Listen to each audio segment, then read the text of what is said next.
ನಿಮ್ಮ ಹೆಸರು? ಮಾರ್ಬಳ್ಳಿ ಕಮ್ಮರ್ ನಾಯ್ಕ ಮನು ಅಂತ. ಊರು ಯಾವುದು ಸರ್ ಇದು? ಮಾರ್ಬಳ್ಳಿ ಮೈಸೂರು ಜಿಲ್ಲೆ. ಇವರು ನಮ್ಮಲ್ಲಿ ಬಾಳೆ ಗಿಡ ಖರೀದಿ ಮಾಡಿ ಎಷ್ಟು 3.5 ತಿಂಗಳಾಯ್ತಾ? 3.5 ತಿಂಗಳಾಗಿದೆ. 3.5 ತಿಂಗಳಿಗೆ ನಮಗೆ ಟೋಟಲ್ಲು 13-14 ಎಲೆ ಇರಬೇಕು. ಈಗ ಇದು ಲೆಕ್ಕ ಮಾಡಿದಾಗ ಎಷ್ಟಿತ್ತು? ಒಂದ್ಸರಿ ಲೆಕ್ಕ ಮಾಡಿಬಿಡಿ ಆ ವಿಡಿಯೋದಲ್ಲಿ ಒಂದ್ಸರಿ ನೋಡೋಣ. ಜ್ವರ ಮಾತಾಡು. 2, 4, 6, 8, 10, 12, 13, 14 ಎಲೆ ಪಕ್ಕ ಬಂದಿದೆ. 13ರಿಂದ 14 ಎಲೆ ಅವರೇಜ್ ಇದೆ. ಇದು 3.5 ತಿಂಗಳಿಗೆ ಇರ್ಬೇಕಾದಂತ ಒಂದು ಗಿಡ. ಅದಾದ್ಮೇಲೆ ಸೈಜು ನಮ್ಮ ಎರಡು ಕೈನ ಹಿಡಿದಾಗ ಇಲ್ಲಿ 3 ಬೆರಳು ಟಚ್ ಆದ್ರೆ ಸಾಕು. ಬುಡದಲ್ಲಿ ಒಂದ್ ಕೈ ಹಿಡ್ಕೊಂಡು 3 ಬೆರಳು. ನಿಮ್ದು ಎಷ್ಟು ಬರ್ತಾ ಇದೆ ಹೇಳಿ? 4 ಬೆರಳಷ್ಟು ಬರ್ತಾ ಇದೆ. ಅಂದ್ರೆ ನಿಮ್ ಭೂಮಿ ತಾಕತ್ ಮೇಲೆ, ನೀವು ಕೊಟ್ಟಿರೋ ಗೊಬ್ಬರದ ಮೇಲೆ ತಾಕತ್ ಮೇಲೆ ಬಂದಿರೋದು. ನಾವ್ ಯಾವತ್ತು ನಮ್ ಗಿಡ ಬಂತು ಅಂತ ನಾವ್ ಹೇಳಲ್ಲ. ಇದು ಅಲ್ದಾನೆ ನೀವು ಇನ್ನೊಂದೇನಂದ್ರೆ ಎಲ್ಲಿ ನೀರ್ ಕಡಿಮೆ ಇದೆ, ಯಾವ ಸ್ಥಳದಲ್ಲಿ ನೀರು ಕಡಿಮೆ ಹೋಯ್ತದೋ ಆ ಸ್ಥಳದಲ್ಲಿ ತುಂಬಾ ಚೆನ್ನಾಗಿ ಬಂದಿರುತ್ತೆ ಗಿಡ. ನೋಡ್ರಿ, ನೀರ್ ಕಡಿಮೆ ಇದೆ ಗೌಡ್ರಲ್ಲಿ. ಕಮ್ಮಿ ಬೀಳ್ತಾ ನೀರು ತಿಟ್ಟೋದು ಸೂಪರ್ ಆಗದ ಬಾಳ.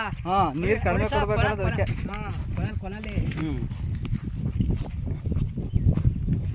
ಇಲ್ಲಿ ಏನು ಅಂತರ ಬೆಳೆ ಮೆಣಸಿಗೆ ಹಾಕಿದಿರಿ.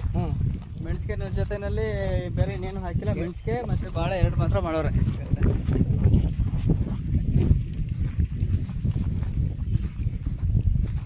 ನೋಡಿ ಸ್ನೇಹಿತರೆ, ರೈತರು ಅಂತರ ಬೆಳೆನೂ ಮಾಡ್ಕೊಳ್ಳಿ ಅಂತ ಹೇಳ್ತೀವಲ್ಲ, ಇದು ಅಂತರ ಬೆಳೆ.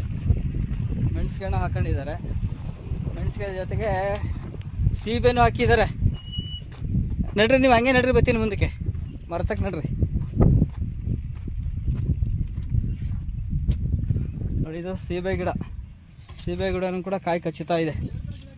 2 ಥರ ಸೀಬೆ ಇದೆಯಾ? ಯಾವ ಸೀಬೆ?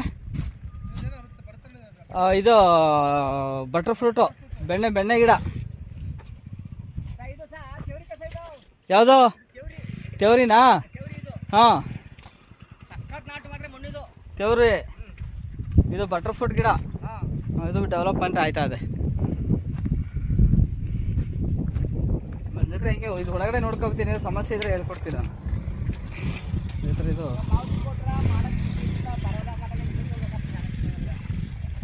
ಮಾಡಿದ್ದಾರೆ ನೋಡಿ. ಸೀಬೆಕಾಯಿ ಎಲ್ಲ ಕಚ್ಚಿತಾ ಐತೆ ನೋಡಿ. ಇದೆಲ್ಲ ನೀಟಾಗಿ ನೀರು ಕೊಡ್ತಾಯಿದ್ರೆ ಇನ್ನೂ ಜಾಸ್ತಿ ನೀರು ಕೊಡಬೇಕು. ಮಧ್ಯೆ ಸೆಂಟ್ರಿಗೆ ನೀರು ಕೊಟ್ಟರೆ ಇನ್ನೂ ಚೆನ್ನಾಗಿ ಬರುತ್ತೆ ಗೌಡ್ರೆ. ಮಧ್ಯಕ್ಕೆ ನೀರು ಕೊಡ್ತು ಅಂದರೆ ತುಂಬ ಅದ್ಭುತವಾಗಿ ಚೆನ್ನಾಗಿ ಬರ್ತದೆ. ತೆಂಗು ಹಾಕೊಂಡವ್ರೆ.